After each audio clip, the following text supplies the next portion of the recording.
How's my stash look? Smells terrible. Looks pretty good. Wow, you did that way faster than I did. I had to like color The marker's gross. blind. Anyways.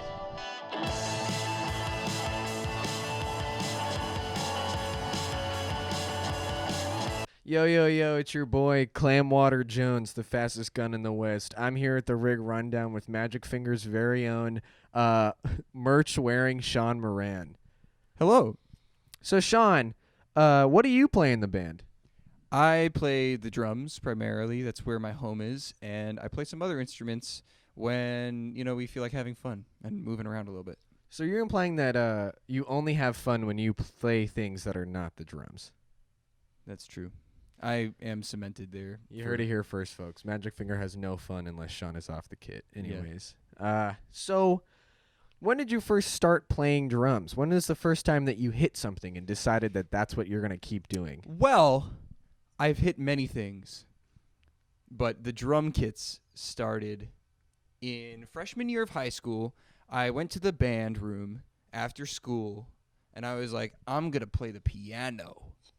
I'm going to kill it. I've been playing Adele for 2 years. I'm going to kill it in the piano room.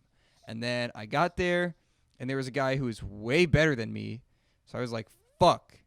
And then I sat on the drum kit because nobody was sitting over there, and I started playing a little something, and the guy, the band director, Mr. Moderano, who I have a keychain of his still because I love that man, he was like, hey, Sean, you should pick up the drums. And then I did, and then I was really shitty, but it was so much fun, and I just needed to keep playing. Like, once I started playing, I knew that that's where I needed to be.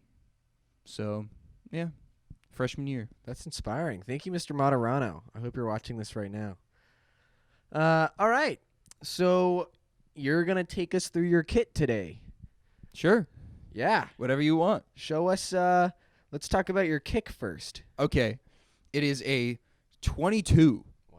Yeah, big boy. Wow. It means that it's very punchy and very loud. How many pillows do you have in there? Probably 2.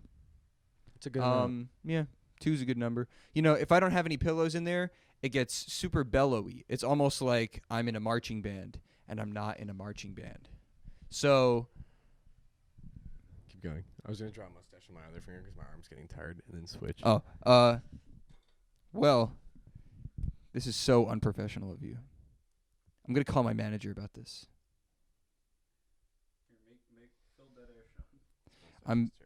This is not my job. I'm not the host. I'm the editor. I'm also the editor. It's going to be fine. Okay, so I am not in a marching band. No, you're not. You're in Magic Finger. Exactly. So that naturally, I need deadening to my sound. I need it to sound like a rock kit. I need deadening to my sound. I need it to sound like a rock kit. And, I don't need my kick drum to last more than the beat it's supposed to be on. So that's the reason for the 2 pillows. Yeah. All right, tell us about your one high tom. My one high tom. So this kit actually does have 2 high toms. Hi, Tom. Hi, Tom. What up? But, I don't need that much expression, I don't know how to use 3 toms where, I could do things on 3 toms. So I'm learning right now. I'd rather, make musical decisions in the moment based on having like 2 toms, because then I'm not relying on them nearly as much. What would you say it is about the moment? Or would you say that there is something about the moment that inspires you to use your toms? The toms in the moment are very alluring.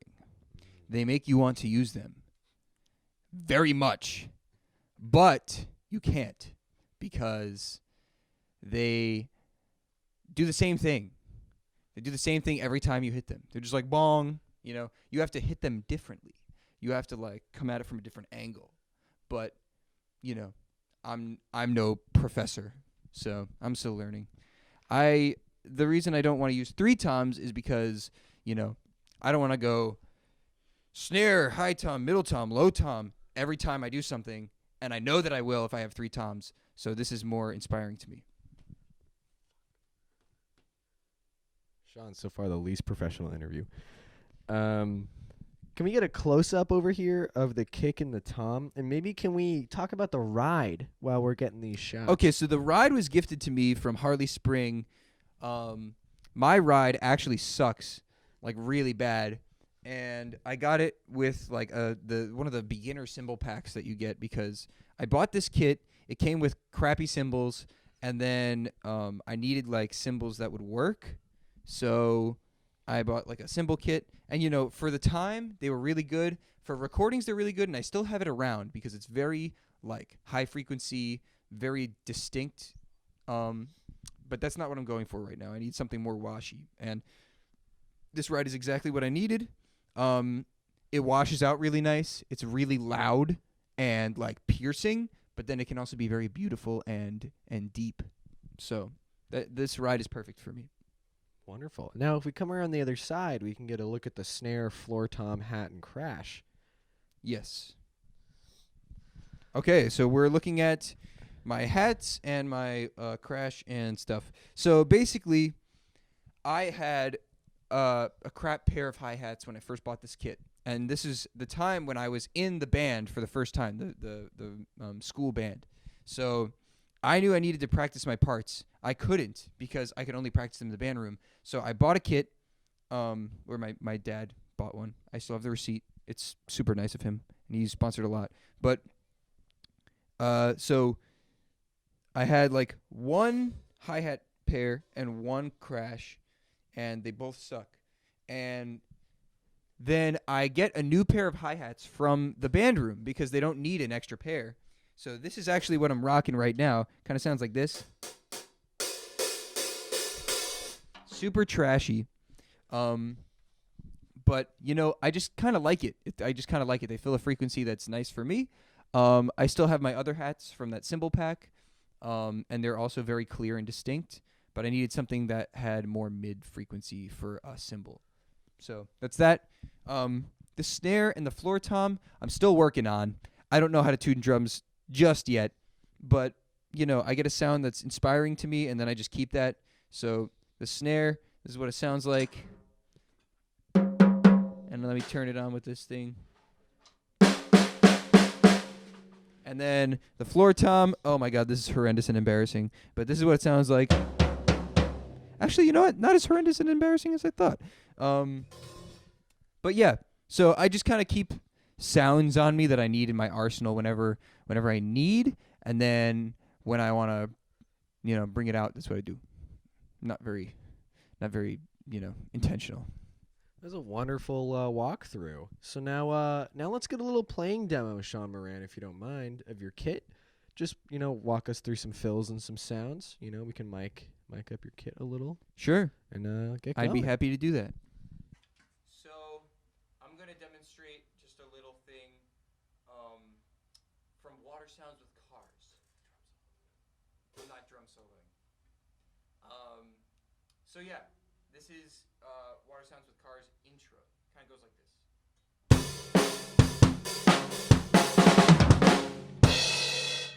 And I crash. Starts us off into the song. It's very powerful, and as much as I don't like going like this, it's like all that I do. So maybe that's why I don't like it so much. But I, use the ride a lot when we're very powerful. So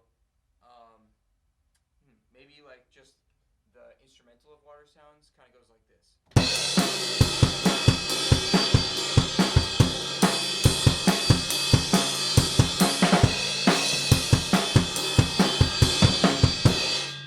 So, as you can see, there's a lot of depth to it. It like gets really in your face, and I like that because it fills the gaps of the sounds of the instruments. They're off for a beat, but this thing keeps the continual noise going, so it's very helpful for keeping a mood up. Then this crash was actually a gift to me from my friend Jack. I needed a crash very badly, and I didn't want to shell the money out, and I couldn't honestly find one that I wanted. So he actually found me a 16 crash, which is really cool because I like crashing on a ride, which is, very...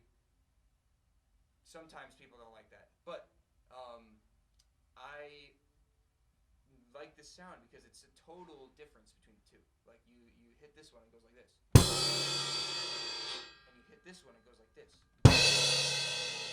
And together, they sound awesome. Super useful. And now, the hi-hat is pretty essential to me. I have, on Cowboy Colin, there's a part where I cross stick and stuff, so it kind of sounds like this.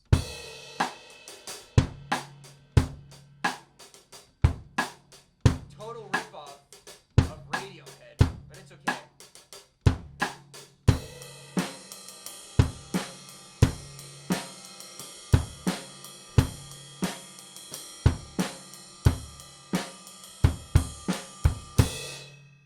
So, I don't know. You expect all these things from a drummer, and I just kind of give it what it needs. I'm still finding out how to make it my own, and I'm still trying to do what I can. But the first thing is to keep it support of the band, and that's what I try and do the most. So, yeah. Thank you for having me. Thank you for coming on a Rig Rundown. Thank you very much. This has been Clamwater Jones with Sean Moran of Magic Finger. Thank you for coming on the show. We'll see you next time.